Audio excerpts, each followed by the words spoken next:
సందర్భంగా ఈ కార్యక్రమానికి విచ్చేసిన అందరికీ శుభాకాంక్షలు. మరియు మీరు చేసే ఈ సేవా కార్యక్రమాలకు పేరు పేరున అందరికీ ధన్యవాదాలు తెలియజేస్తున్నాను. ఈ కార్యక్రమాలని ఇలాగే కంటిన్యూ చేయమని, నా వంతు సహాయం కూడా అందిస్తానని ఈ సందర్భంగా తెలియజేస్తున్నాను.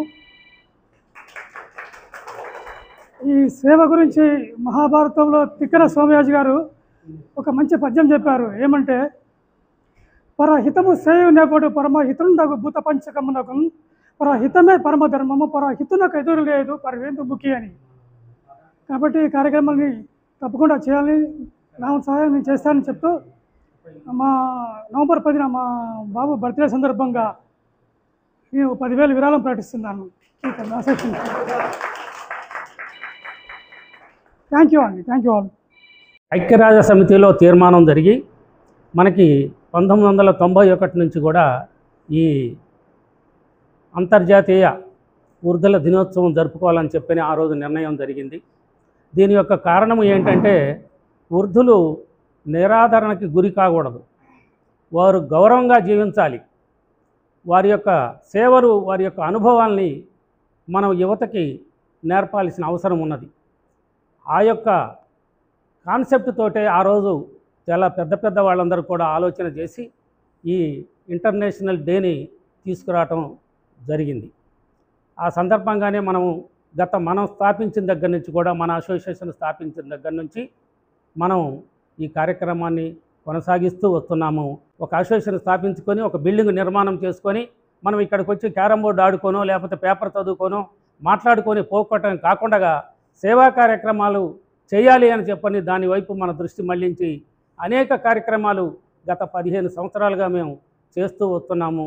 దాంట్లో భాగంగానే మొన్న 10 సంవత్సరాలు అయిన సందర్భంగా పోయిన డిసెంబర్లో మేము ఒక సావనీరు కూడా దీని మీద మేము ఒక బుక్లెట్ని ప్రింట్ చేయించడం కూడా జరిగింది. చాలా భారీ ఎత్తున అన్ని జిల్లాల నుంచి మా యొక్క సీనియర్ సిటిజన్ ఇక్కడ పిలిపించటం, హైదరాబాద్ స్టేట్ కమిటీ వాళ్ళని కూడా ఇక్కడికి పిలవడం, చాలా భారీ ఎత్తున మేము చేసుకొని, ఇది సీనియర్ సిటిజన్స్ అనేది మేము భద్రాద్రి కొత్తగూడెం జిల్లాని ఇప్పుడున్నటువంటి 33 జిల్లాల్లో కూడా నెంబర్ 1 స్థానంలో ఇవాళ నిలబెట్టామని చెప్పని నేను గర్వంగా చెప్తున్నాను. సీనియర్ సిటిజన్స్ బిల్డింగ్లో ప్రతి సంవత్సరం సీనియర్స్ నలుగురికి సన్మాన కార్యక్రమం ఏర్పాటు చేసుకోవటం ఆనవాయితీ. ఈ బిల్డింగ్కు పెద్ద చరిత్ర. ఫస్ట్ పంచాయతీ ఆఫీస్లో ఒక రూమ్ అడిగారు నన్ను. ఒక రూమ్ ఇస్తే దాంట్లో ఉంటాం అంటే, పంచాయతీ ఆఫీస్లో కొంచెం ఇబ్బంది ఉంటుంది అని స్కూల్లో ఒక రూము తీసుకున్నాం. ఆ స్కూల్లోనేమో పిల్లలు పెరగడం మూలన మళ్ళీ ఈతలకి రావాల్సి వచ్చినప్పుడు ఈ ప్లేసు సెలెక్ట్ చేసినాం. నా మీద చాలా యుద్ధం అయినప్పుడు అశోక్ చక్రవర్తి ఎంఆర్ఓ, అప్పుడున్న ఎమ్మెల్యే, వాళ్ళ ఇష్టమేనా, వాళ్ళు ఇచ్చేయటమేనా, ఆపేయమంటే మేము తీర్మానం చేసినాక ఎమ్మెల్యే ఆపలేడు. అట్లా ఇది రావటం మూలన మీరందరూ కష్టపడి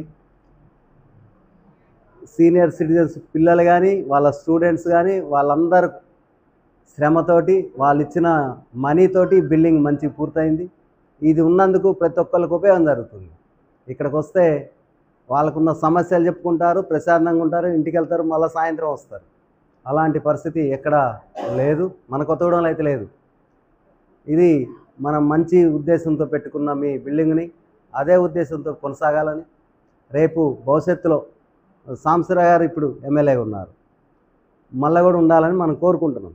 అట్లనే రేపు జరగబోయే గ్రామ పంచాయతీ ఎన్నికల్లో మళ్ళీ ఒక మంచి సర్పంచ్ని మనం ఎన్నుకొని, లేడీ రిజర్వేషన్ వచ్చింది, మీకు సార్ ఒక మంచి క్యాండిడేట్ని చూపెడతారు.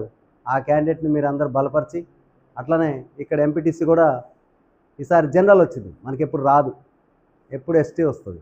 ఈసారి లక్కుగా జనరల్ వచ్చింది. ఇదేమో చిన్న ఎంపీటీసీ కాదు, ఒక 7,000 ఓట్ల పైన ఉన్నది. అది దాన్ని కూడా ఒక క్యాండిడేట్ని సార్ ఎప్పుడైతే సెలెక్ట్ చేస్తారో అప్పుడు కొంచెం మీరు అందరు హెల్ప్ చేయాలని, ఇక్కడ జరిగే ప్రతి కార్యక్రమానికి నేను పాల్పంచుకొని అన్నిట్లో ముందుంటా అని మీ అందరికీ హామీ ఇస్తూ సెలవు.